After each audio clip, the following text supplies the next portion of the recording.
wonderful English learners. Welcome back to Beyond Words. I am Jessica, your English friend, and I am so excited to be with you today for our podcast.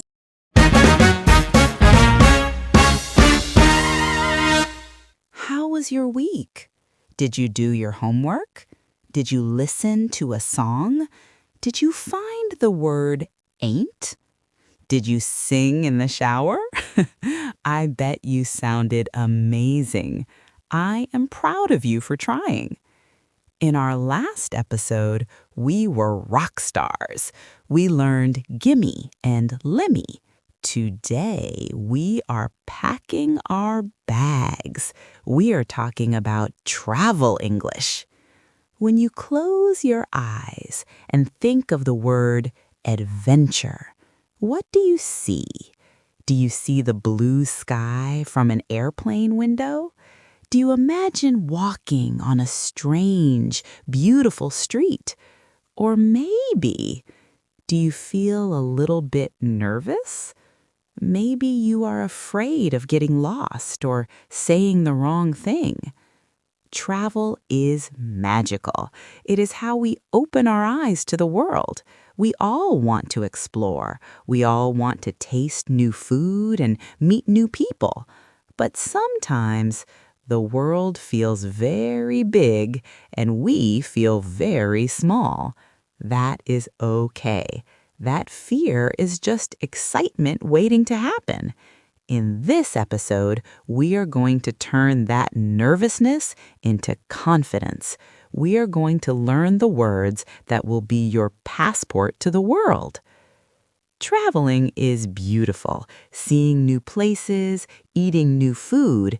But speaking English at the airport or a hotel can be scary, right? Your heart beats fast. Boom, boom, boom. You think, what if I make a mistake? Don't worry, I am here with you. We will pack your English suitcase with the perfect phrases. Are you ready to fly? Are you ready to explore? Let's go. First stop, the airport. The airport is busy. It is loud. But you only need a few magic papers and magic words. The first magic paper is your passport. The second magic paper is your boarding pass. Boarding pass. This is your ticket to get on the plane. Repeat after me. Boarding pass. Good. Now the scary part, the security check and immigration. The officer looks very serious. He does not smile. He might ask you, "What is the purpose of your visit?" Whoa, that sounds big. Purpose of your visit? He's just asking, why are you here? You have two easy answers. Answer number 1, tourism. Vacation, holiday, fun. Answer number 2, business, work. Keep it short. Don't tell him your life story. Officer, what is the purpose of your visit? You say, tourism. Let's practice. Be confident. I am the officer. You say, what is the purpose of your visit? Tourism. Perfect. He stamps your passport. Stamp. Welcome to the country. Okay, we survived the airport. Now we need to sleep. Second stop, the hotel. You walk to the front desk. You need to tell them you are here. We call this checking in. You don't need to say, I want to enter my room now, please. Just say, hello, I'm checking in. Repeat after me. I'm checking in. Perfect. Usually the receptionist will ask for your name, but today I want to teach you the polite power phrase. In travel, being polite gets you better service, maybe even a better room.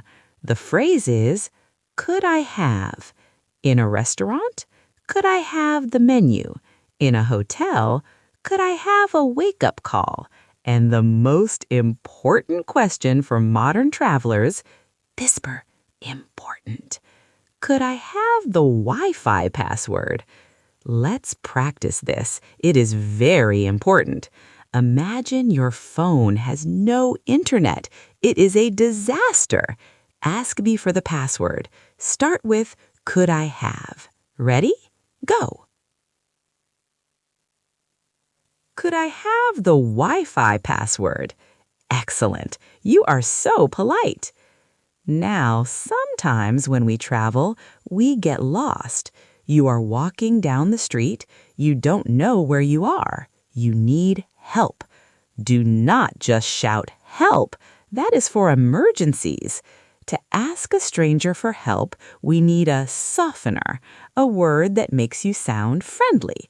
The word is excuse me. Excuse me is magic. It makes people stop and listen. Excuse me, where is the train station? Excuse me, where is the beach? Let's talk about the bathroom. In some countries, they say toilet. In some, they say loo.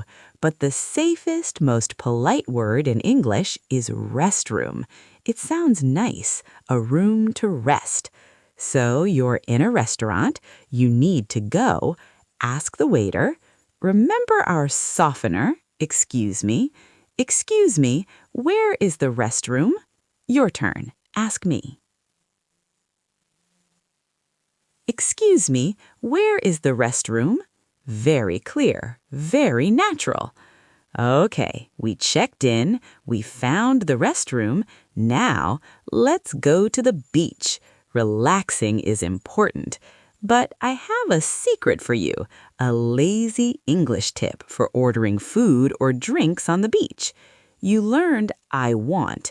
It is okay, but it sounds like a baby. I want cookie. You learned I would like. It is perfect, but it's long. Native speakers use a shortcut. I'd like. I''d. I'd. It sounds like side without the S. I'd like a cold water. I'd like an ice cream. I'd like a towel. It flows. It is smooth like the ocean waves. Let's practice. Imagine it is very hot. You are thirsty. Ask for a water. I'd like a water, please. Repeat after me. I'd like a water. I'd like a water. Refreshing. Ah. Wow, we traveled so far today. We went through the airport, we checked into the hotel, we found our way, and we relaxed on the beach. You see, travel English is not about big words. It is about simple, polite phrases that connect you with people. If you smile and say, "Excuse me," people will help you. Here is your homework for this week. I want you to use your imagination. I want you to dream. Where do you want to go? Paris? New York? Tokyo? Bali? Pick one place. Then go to Google Maps on your phone. Find a hotel in that city. Find a restaurant. Pretend you are there. Look at the photos and say out loud, "I'd like to go there." Could I have a table? Practice your travel phrases with your phone. Next episode. In our next episode, we are going to get hungry.